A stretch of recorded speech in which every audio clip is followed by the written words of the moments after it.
we have a watch brand that it's funny because the watch community seems to be divided on half of you guys hate Tag Heuer. And I think that's kind of funny. And half of you love Tag Heuer. And I look at my view counts when it comes to this brand, and consistently Tag Heuer draws a lot of views. It's good for my channel. And I mean, some of my Tag Heuer videos are getting into the hundreds of thousands of views. And that just doesn't happen if there isn't a demand and an interest for this brand. It's not a hype brand. It's a brand that's finding success outside of watch enthusiasts only. And I think the brand does a good job when it comes to marketing with name brand recognition. It's not on the same level as, say, a Rolex, but a lot of people, just the average person on the street, you ask them to name some brands, some luxury mechanical brands, and more often than not, Tag Heuer will be included in the list of just an average normal person, not the crazy watch enthusiast that I am and that a lot of you watching me are. So let's talk about this one today. This is a new release from this LVMH group. This is the Tag Heuer Carrera Automatic Chronograph. This is the larger, sportier one. There is kind of a more dressy variation in 41 millimeter, or excuse me, 42, I believe, that's also under the Carrera branding. But this one is the gorgeous drab olive green circular brush dial. Now, there are a couple different versions. There is one with a black dial and a ceramic bezel, blue dial, blue ceramic bezel. This one was my pick. I like the stainless steel look with the black indexing. It matches the touch of black in the function pushers in the crown of the watch. If you turn the watch over, you guys can see a black column wheel in the in-house movement. You can see a skeletonized black rotor.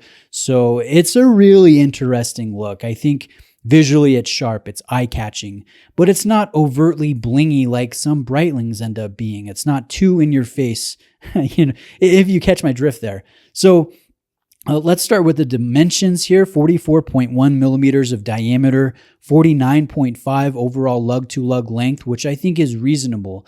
If you're under 50 on a 44 millimeter diameter watch, that makes it more wearable on a wider range of wrists. If it's over 50, if it's wide and long, then it really feels a lot bigger than it is. But this one is a large watch. It's substantial, it's weighty, it's hefty. You feel the stainless steel on your wrist, but it's not overly done or cumbersome, if that makes sense.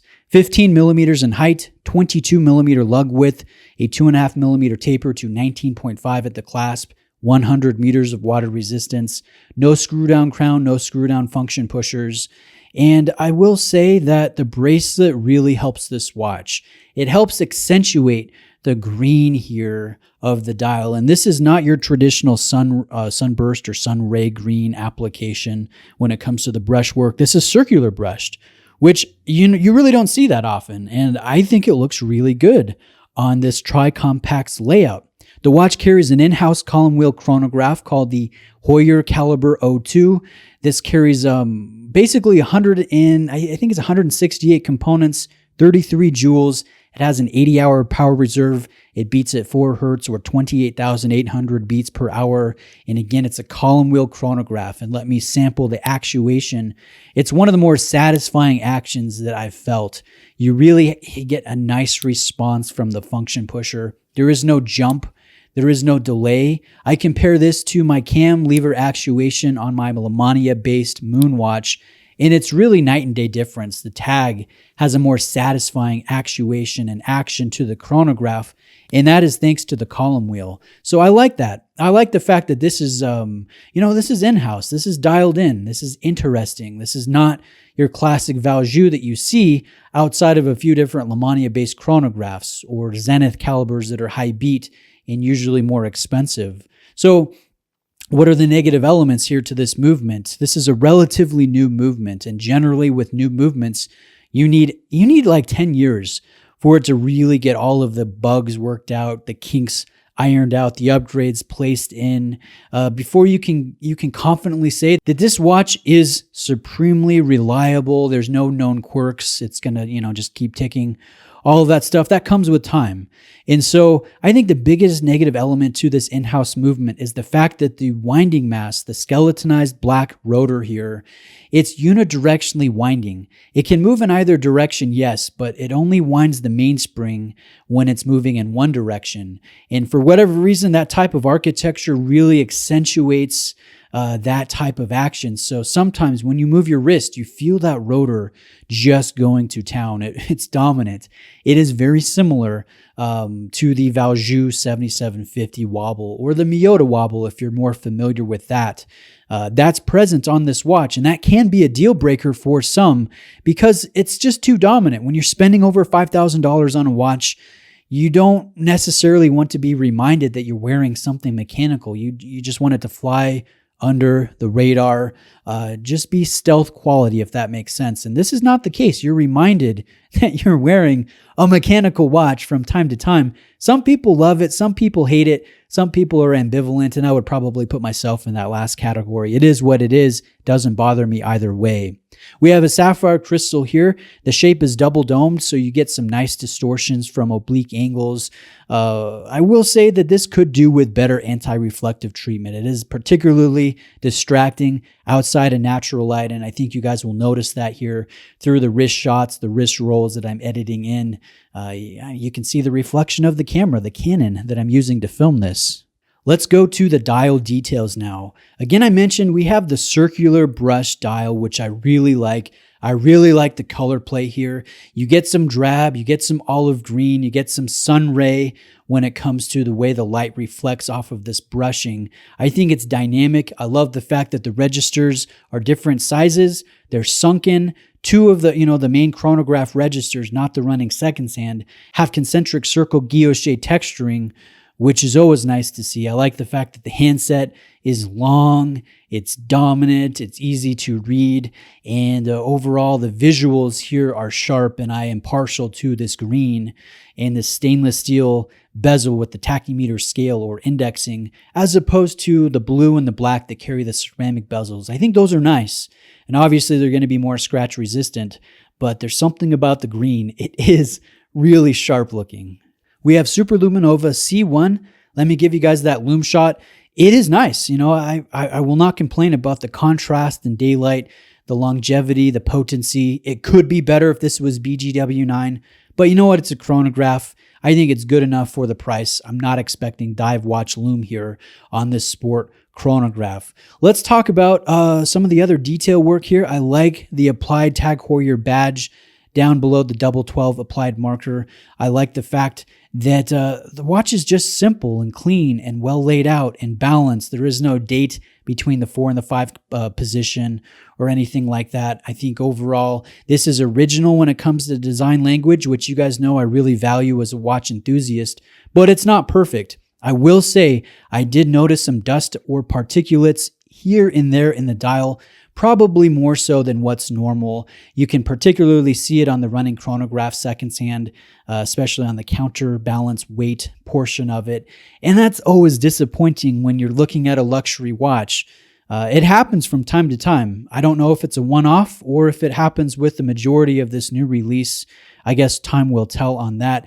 The other criticism I have is the Heuer 02 and the 80 hours text on either side of the 6 o'clock applique. I think that is rather silly, rather superfluous. It kind of reminds me of the Tudor Pelagos that just has an unnecessary amount of information and text on the dial to the point where it's a little bit comical. I look at this and it just seems superfluous. It seems a little unnecessary. And I wonder if the designers at LVMH were trying to break up the visual balance here. Because again, if we're looking at this, we have a smaller marker, we have a small white date wheel, and then we have a smaller running seconds hand. And so it's just not on the same scale visually as the larger, more dominant registers for the minute counter and the hour counter. So perhaps they're trying to balance it out visually. And if that's the end goal, this is what I would have done if I was a designer at a watch company. I would take the Swiss made that is below that in the index track, and I would replace the Heuer 02 with Swiss, and I'd replace the 80 hours with made, and I would space them out kind of similar to what Hublot does. I know Hublot is another brand that catches from flack from watch enthusiasts, and I think that's also a little bit comical, but that's a topic for another video. I like the way that they do Swiss made. That looks really dang good. And so if that was done here, I think it would keep that visual balance, but it wouldn't be comical. Like I know I have an in-house movement. I know I have a good amount of power reserve. 80 hours is impressive. It's impressive for a chronograph as well. I like that. I just don't want it to be advertised. Does that make sense? And maybe that just illustrates how silly and fickle I am as a watch enthusiast, because I know we are a rare breed. We are, I don't know, maybe not the ideal consumer base, but we are enthusiastic, and I do agree about that. So let's continue with this review. Overall, I like the aesthetic. I like the color play. I like the in-house movement. I really enjoy the bracelet. The bracelet, like I mentioned, kind of takes the level up a couple notches and helps you feel like you're getting your money's worth. I like the fact that you can see the in-house movement through the exhibition case back, because that is where the majority of your money, when you buy one of these watches, that's where the majority of your money is going. And so it's nice to see that. And it's fun to actuate the column wheel and do it from the reverse side, so you can see the engagement. You can see when the minute register ticks over to the next position. I don't know. There's something about that I really enjoy as a watch enthusiast. And so this watch is sharp. Is this one that I'm going to personally purchase? No. I have my chrono. It's the Speedmaster. It's a watch I really love. I do love the Navitimer, and if you spend a little bit more than this, you could get a pre-owned Navitimer that also has an in-house movement that's very respected now, kind of gone through its kinks and whatnot, and has been upgraded and improved over the past decade. Another watch that I think I would purchase over this is actually the TAG Heuer Monaco. That is the LVMH chrono that I would want to buy. It's arguably the first automatic chronograph brought to the market back in 1969, alongside the Seiko Pogue in the Japan market and alongside the Zenith El Primero. They both debuted at the same Basel, and there is some debate as to which watch actually got to the market first.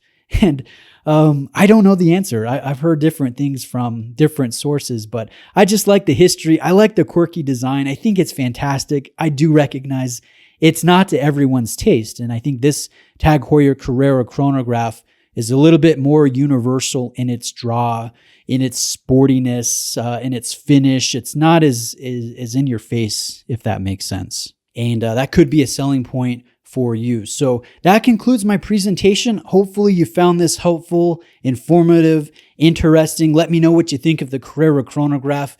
And guys, if you're shopping for a TAG Heuer or a Breitling or an Oris, Saltzman's watches, they're the authorized dealer that lent this one in for presentation. I've not found an AD that goes lower when it comes to pricing. Great customer service. My recommendation is in the description of the video. His name is Richard, and that's available for those of you that are shopping and they're interested in getting a good price and getting a good watch. So thanks for watching today. Hope you guys have a great day, and I'll see you next time.